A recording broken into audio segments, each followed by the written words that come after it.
vice president. And often, if not generally, the position was accorded or given to the high priest at that particular time. And I would dare say, even though I didn't look it up, I would say probably 90% or better of the time it was a high priest who presided over the council, because indeed who would have been more schooled or knowledgeable about the law than the high priest, or at least should be. So the great Sanhedrin met in what was called the chamber of hewn stones in the temple at Jerusalem. And so I read this morning that it was, I believe it was the southwest corner of the temple grounds. And you had two entrances to it, one from the east and one from the west. And they considered one part of that to be more holy than the other. The part that faced toward the actual most holy place was considered a more holy partition of this council room. And so they met daily during the day and did not meet on the Sabbath day or on festivals. It's kind of sound like our government today. Every time they have a holiday, none of them ever show up for work because everybody's got a day off, and so they invent new days all the time for them to take a day off. And so they were essentially, like I said earlier, they were the Supreme Court of that time, and their decision was final. Whatever that they made, the decision they made, that was it. It's like no different than what it is today.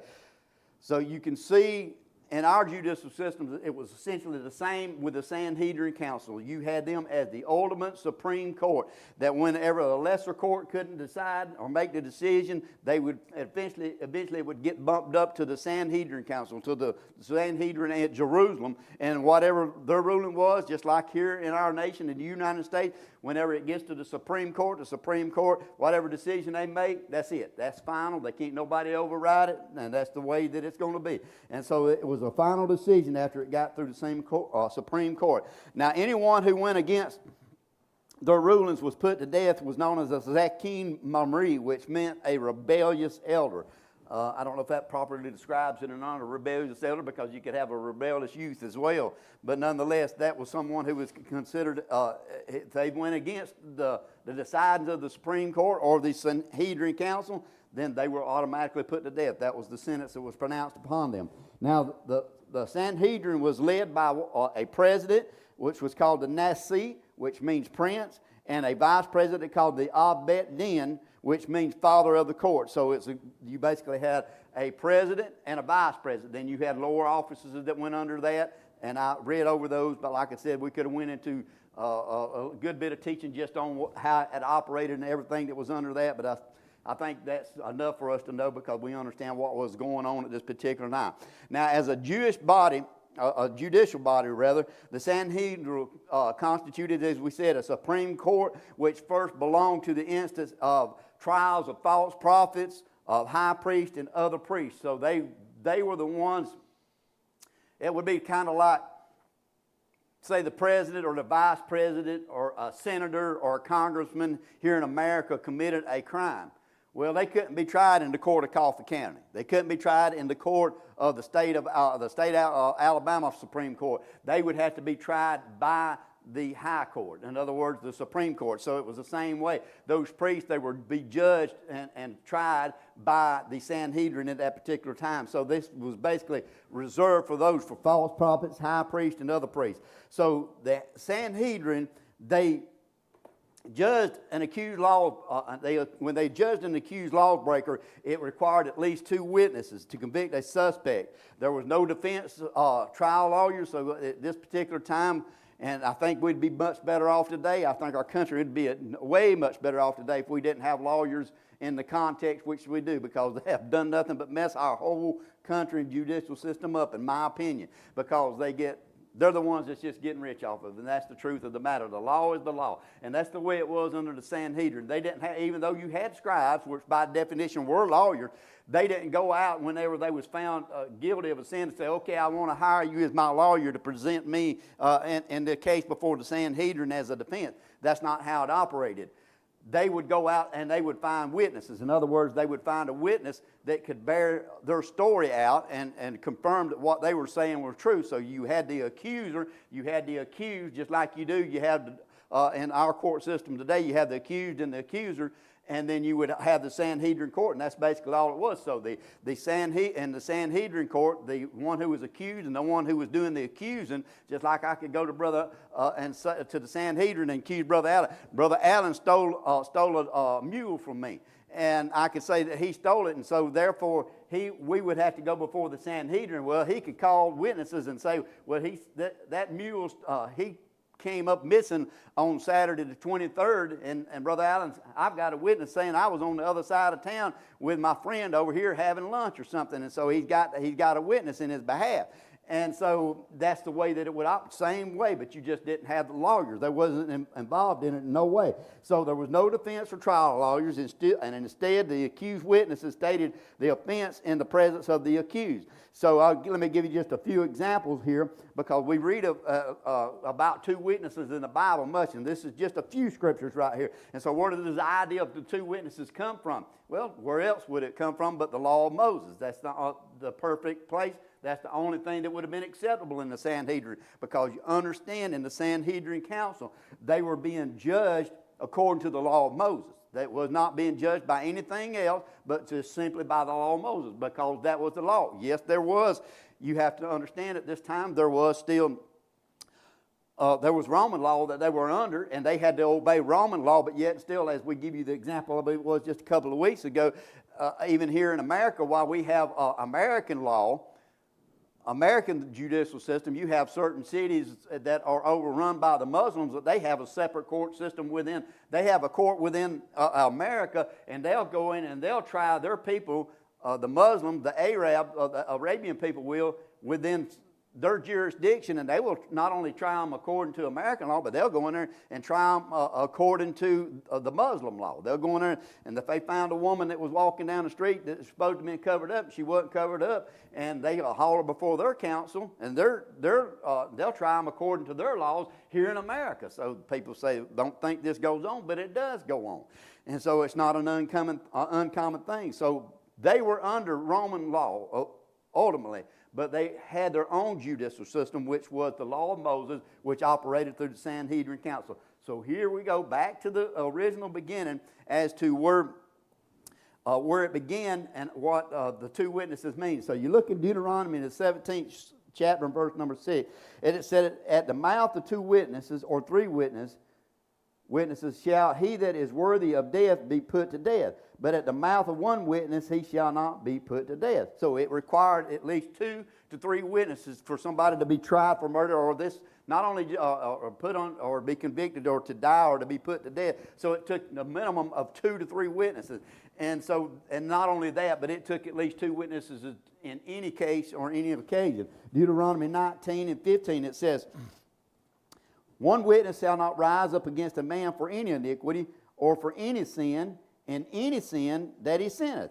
At the mouth of 2 witnesses or at the mouth of 3 witnesses shall the matter be established. So there we go once again. One witness, so it was 2 to 3 to establish a death clause or death penalty. But not only that, if I accused Brother Allen of stealing a mule from me, I had to have at least 2 to 3 witnesses that could bear up against what what I accused him of. And no less than that, if I had one person that stood up against him, that's not going to get it. They're going to kick the case out. And so that it's established in the law of Moses. So you look in John 8:17, and it said here, the Lord speaking, he said, it is also written in your law that the testimony of 2 men is true.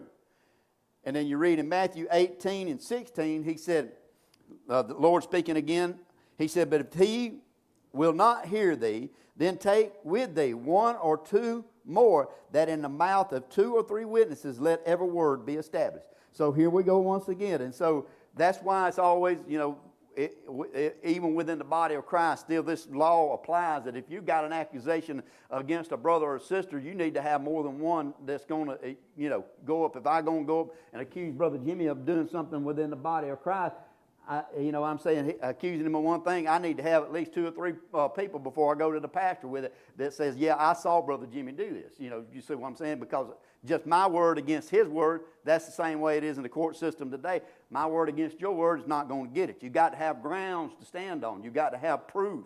And so it was essentially, like I said, when you look at the the two judicial systems of then and today is very much similar, and our laws are very much similar in the same way. And so you could actually do a study. A lot of our laws here in America are actually set up on Roman law. The Senate, the Congress, all those things are set up on Roman rule and how that they had theirs established. But yet still we see a lot of those things that took place within the Jewish community, and the Sanhedrin Council is in our law as well today. Why would it be that way? Because it's a just system. It is a right system. And so therefore that's what has worked in the past, and that's what's going to work, has worked now. So we look one more scripture, though, in Matthew 26, verses 57 through 62, and let's read these scriptures concerning Jesus as he was before Caiaphas. Matthew 26, beginning in verse number 57, and this is when he is taken up, and it says, "And they that had laid hold on Jesus led him away to Caiaphas, the high priest." So no doubt he's before the Sanhedrin Council, and probably Caiaphas at this time was the president of that council, where the scribes and the elders were assembled. But Peter followed him afar off into the high priest's palace and went in and sat with the servants to see the end.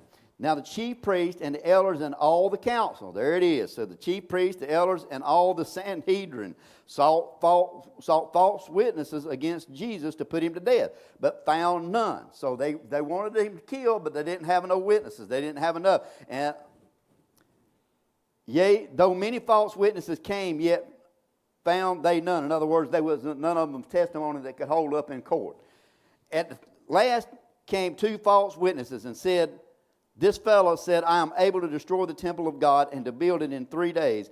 And the high priest rose and said unto him, Answerest thou nothing? Which is that which these witnesses against thee?" So they finally found him a couple of guys that was willing to come up, and they had heard when the Lord had spoke concerning the temple, when he was speaking. Of course, we know what he's speaking about now. Destroy this temple in 3 days I will raise up. He was speaking about this temple. He wasn't talking about the literal temple there in Jerusalem, but this temple. And so what they did was they had a couple of false witnesses that construed the words of Jesus, and they used it to convict Jesus in order that they might get a death sentence pronounced on him. And more about that as we close out here in just a few minutes.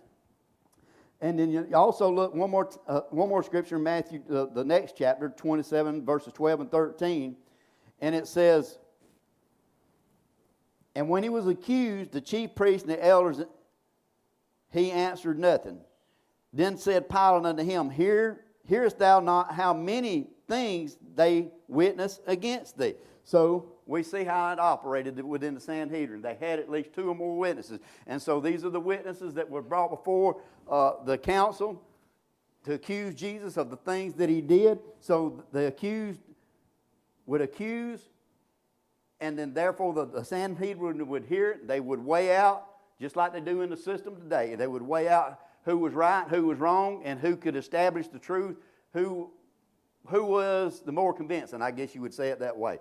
So the accused could also, like I said, call a witness on his behalf, and the court would question both the accusers, the accused, and the witnesses. So if they went before the council, like I said, no lawyer, the council would they would question the one who was doing the accusing. They would question the one who was being accused, and then they would question the witness who was witnesses on the behalf of the accused or the accusers, whichever that was. So they asked questions of all of them. They wanted to get to the root of the problem, find out what was going on, and judge it accounted accordingly to that. So the Sanhedrin, beyond that, now that's not all that they did by no means. Just like our court systems today, our judicial systems, there's a lot of things behind the scenes that we don't never see that won't, other than trial law. The Sanhedrin dealt with ritualistic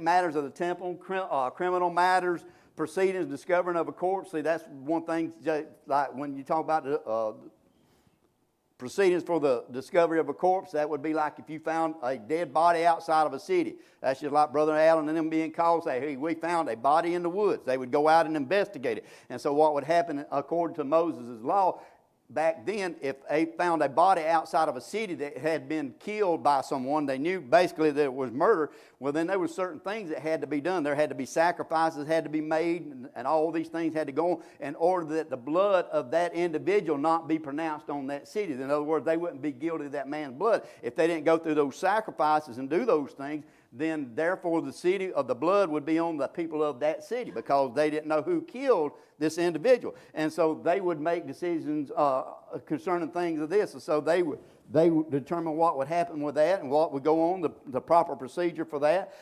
Tithes, adultery, the preparation of the Torah scrolls for the king in the temple, making the calendar, resolving, like I said, matters of the ritual law. So if there was any questions concerning how things was going and how things was being sacrificed, whether this was acceptable, whether this was not. So it was both religious and civil matters that they ruled over. The law of Moses and everything, it all was involved. They done it all. They covered everything. So Jesus himself was arraigned before this body as a false prophet, as well as Peter, John, Stephen, and Paul as teachers of error and deceivers of the people. And so they were all brought up before this council. Now, you look in John, the 11th chapter, verses 47 through 50. And let's read these scriptures here concerning Jesus. It said, "Then gathered the chief priests and the Pharisees a council, and said, What do we? For this man doeth many miracles." So this was what happened after they seen Jesus, and they knew that he performed miracles, and they knew that there was no denying the miracles that he did. And so they couldn't just go out and rush out and take him, because they knew the people knew that he had done something that was legitimate. So then gathered the chief priests and the Pharisees and the council and said, "What do we? For this man doeth many miracles. If we let him thus alone, all men will believe on him, and the Romans shall come and take away both our place and nation." So they was worried about them exalting Jesus and to make him king, and they knew if that happened, then they was going to create a problem with the Roman government going on then, and they was afraid they were going to come in and just wipe them out and say, take away all. In other words, they would take away all the authority that the scribes and the Pharisees had, and the Sadducees and all those in the ruling the Sanhedrin council, and they didn't want to lose their power. And so shall come and take away both our place and nation. And one of them, named Caiaphas, being the high priest, that same year said unto them, "You know nothing at all, nor consider that it is expedient for us that one man should die for the people, that the whole nation perish not." So their plan was to get rid of Jesus. That's what they wanted to do. This was the Sanhedrin council. We got to do something. So this was the corruption that was going on. Now, according to the Jerusalem Journal, which is the same thing as we say Jerusalem when we talk about the Talmud, you had the Jerusalem Talmud and you had the Babylonian Talmud. But according to the Jerusalem Journal or Talmud, the power of inflicting capital punishment was taken away from the Sanhedrin 40 years before the destruction of the temple in 70 AD. So after Jesus was crucified, he prophesied it that the Jerusalem would be destroyed, the temple would be destroyed, which happened in the 70 AD. And so in the Jerusalem Journal, it records that capital punishment was taken away 40 years before the destruction of Jerusalem. So if you back up 40 from 70, you come up with 30 AD, which would be the time that Jesus was ministering and the time that he was put on trial, somewhere in that period. So this coincides with the exchange between the Jews and the Pilate concerning the death of Jesus. If you look in John 18:31, then said Pilate unto them, "Take ye him, and judge him according to your law." The Jews therefore said unto him, "It is not lawful for us to put any man to death." So they didn't have the power, the Sanhedrin didn't have the power of death, because it had been taken away from them. So that's confirmed in the the Jerusalem Journal or Talmud. So the Sanhedrin was a legal court system. Like I said, it contained a lesser courts, a supreme court, and for the Jewish people. It could not usurp Roman law, as we stated earlier. It could not usurp Roman law, and was binding only for Jews only when it did not override Roman law. In other words, if a Jew could be tried according to it, and if it didn't contradict or go against Roman law, it would be held. But if any Roman law overrode the Jewish law, such as in this case, they could not kill Jesus. They could not put the death penalty on him, because that was reserved for the Roman people only, for the Roman government only. And so therefore, it was not binding. And so they had to go through that's why they had to go through the Roman council, and they had to go through Pilate and all those in order that they might see Jesus be convicted and hung on the cross. That's the only way they could do. So we look over in the book of Acts, the 22nd chapter, verses 22 through 30, and we find Paul uses his Roman citizenship to avoid to be flogged. And the reason I read this one in here is because it lets us see that what they would have done to Paul as a Jew, they would have proceeded in beating Paul, the Romans would, but once they found out that he was a Roman citizen, they couldn't do it according to Roman law. So we see Roman law usurping the Jewish law, if you will. So Acts 22, verses 22 through 30. And it says here, and this was after Paul had stirred them up in the city and basically given his testimony of how he was converted on the road to Damascus and how that he was sent unto the Gentiles by the Lord. And so this just stirred them up and made them mad, and so they were ready to kill him. And so it says here, verse 22, and it said, and they gave him audience unto his word, and then lifted up their voices and said, away with such a fellow from the earth, for it is not fit for us that he should live. So they wanted to kill him. And as they cried out and cast off their clothes and threw dust in the air, the chief captain commanded him to be brought into the castle and bade that he should be examined by scourging. So they purposed, well, Paul's a Jew. He done stood up before this and told the people there in Jerusalem that he was a Jew. He was at Jerusalem. He was letting them know that he was a Jew.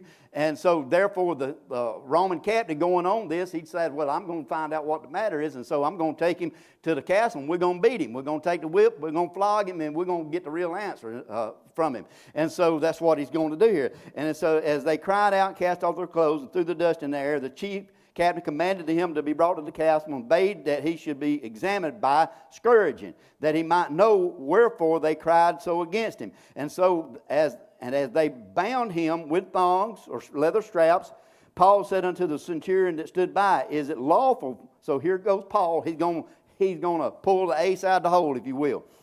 He said, is it lawful for you to scourge a man that is a Roman and uncondemned? So he's pulling out his ace in the hole, that he is also a citizen of Rome.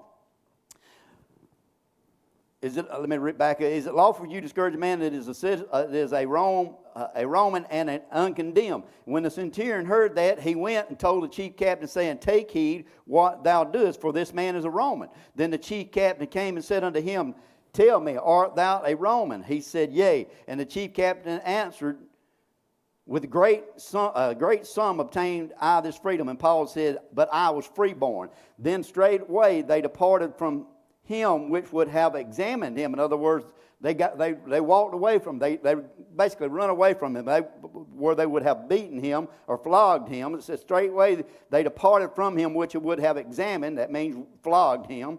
And the chief captain also was afraid after he knew that he was a Roman, and because he had bound him. On the morrow, because he would have known the certainty wherefore he was accused of the Jews, he loosed him from his bands and commanded the chief priests and all their council to appear. See, there's Sanhedrin, the council to appear, and brought Paul down and set him before them. So up until that point, they was going to beat Paul. They was going to flog him until he pulls the ace out of the hole. I'm a Jew, but I'm a Roman citizen as well.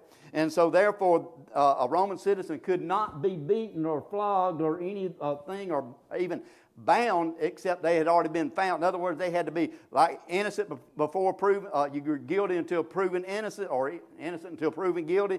That's essentially the way it was under Roman law. If you were a Roman citizen, you were innocent until proven guilty. And so they were going to beat him.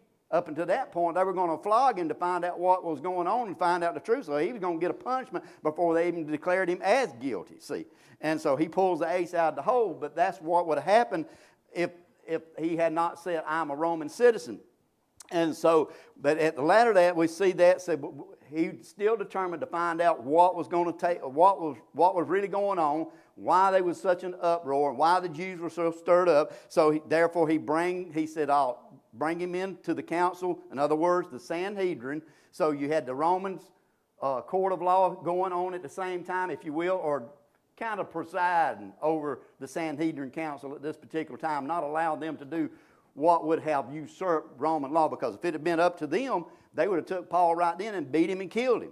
But see, if that Roman captain had allowed that to take place, then he would have been guilty. See, he would have been found guilty under Roman law of allowing this to happen to a Roman citizen. So he couldn't let it happen. So therefore, Roman law trumped Jewish law. So, and this is what that they dealt with during this whole time. So, like I said, it operated very much like our judicial system does today. It provided a vital function for the Jewish people. But then, just as now, there were those who corrupted the system in order to meet their own ends, in order to justify their own ends, to accomplish what they want to accomplish. It was no different. It's not ever changed since then. It's still the same today. There's corruption, there's good, and there's corruption then, and there's good and corruption now. But anyway, this is what happened to Jesus when, and many of the disciples, they became victims to the corruption of the Sanhedrin Council. And so we see that's what happened to Jesus, and why did it happen to Jesus. It was just simply corruption that was taking place. And so that's all I have for you today on the Sanhedrin Council. Like I said, it's a condensed version. It wasn't something that I felt that needed to be overdrawn or something lengthy. Like I said, we'd got into some of the very depths of what the Sanhedrin was.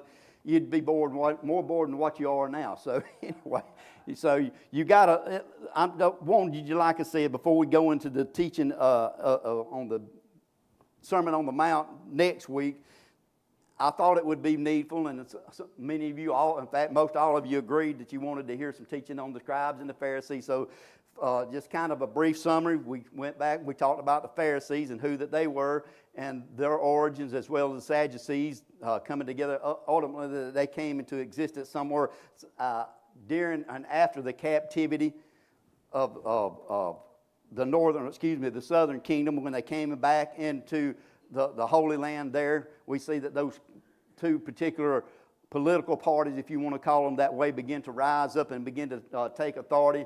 And the Sanhedrin, the Sadducees consisted mostly of the high priest, consistent of the wealthy of that time, the elite of that particular time. They had influence in one way. Then you had the Pharisees, who was kind of like the common man's people, if you want to put it that way, like what the Democrats claim to be today. But anyway, they were of the lower class people, and they represented them better, if you want to put it that way. So it was aristocrat versus the common people, kind of in that sense, and understanding what the Sadducees didn't believe in the resurrection. They didn't believe in anything after death. They didn't believe in once you're dead, that was it. They didn't believe in angels, demons, none of those things like that. So I don't even understand. I don't even understand how they could teach the law and believe in the Torah when it speaks about God. If you can't believe, God is a spirit, and ultimately He was something they worshiped that they couldn't physically see. So how could you say there's not anything after death? And yet you say you believe in a spirit and something you can't see. You believe in a God you can't see. How could you not believe there was something after death? And then on the opposite end of the scale, you had the Pharisees, which believed in angels and which believed in the death, the burial, the resurrection, and rewards after that. So we talked about that and all those things and what they believed in. The scribes being essentially the lawyers of that particular time and teaching the people. They were teachers of the people in the law and masters of the law and the things of that nature. And of course, we finished up today with the Sanhedrin Council. And like I said, we didn't cover all the ones that are during that particular time, like the Essenes, which we will talk a little bit about the Essenes in the weeks to come, because we're going to be dealing with them on a little small basis when we get into the study of the Sermon on the Mount. But nonetheless, you had the Zealots as well. They were kind of like the radical element at that particular time.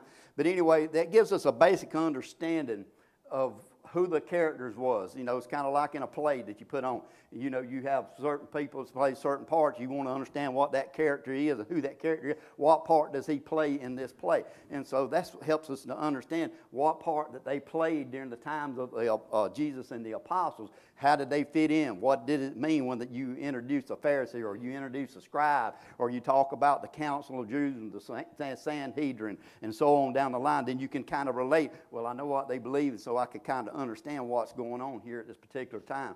So anyway, so that's going to conclude it. Like I said at the beginning of the class, it worked out just right. The Lord worked it out just right that we finish up this study, and we'll begin next week, the new year, beginning the study of the Sermon on the Mount, and we've already got into some things in that. And the Lord willing, we're going to be sharing with you some things that You know, I'm always going to come at something at a different angle. You're always going to hear something in a different way. I'm going to teach it or in a way, hopefully, it's not going to be contrary to the Word or the Spirit of the Word, but it's going to be something that I want to provoke the deep thoughts. I want you to see the deeper meaning behind it and understand what's going on behind it rather than just the surface.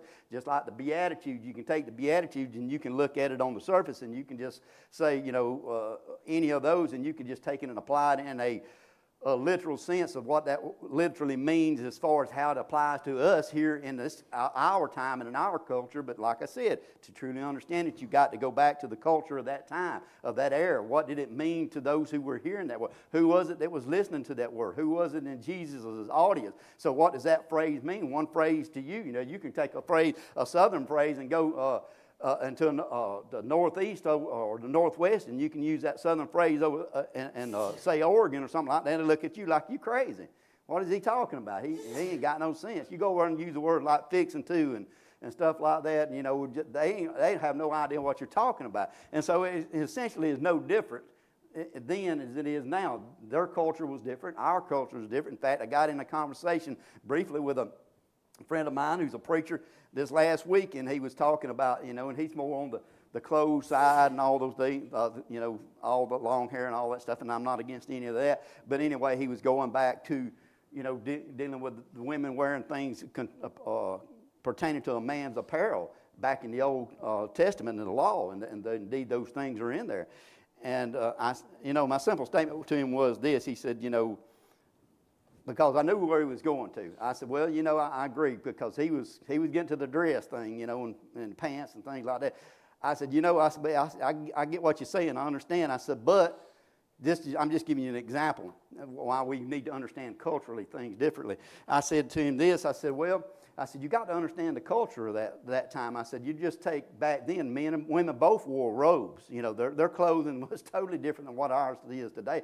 And I said, you take a woman's pantsuit today, that got on what they call culottes, almost look like a dress or something like that, or a pantsuit that's, real nice. They wear to church or something like that, nice and decent.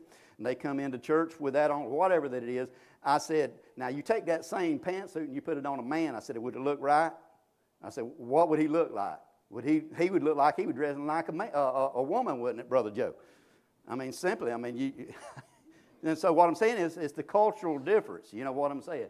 Even though, it might not be pants and dresses back then, there was a cultural difference. There was a difference in their type of clothes. And even though women may wear certain types of pants, it's still for a woman. It's designed for a woman, is what I'm saying. And so it's cultural differences. You see what I'm saying?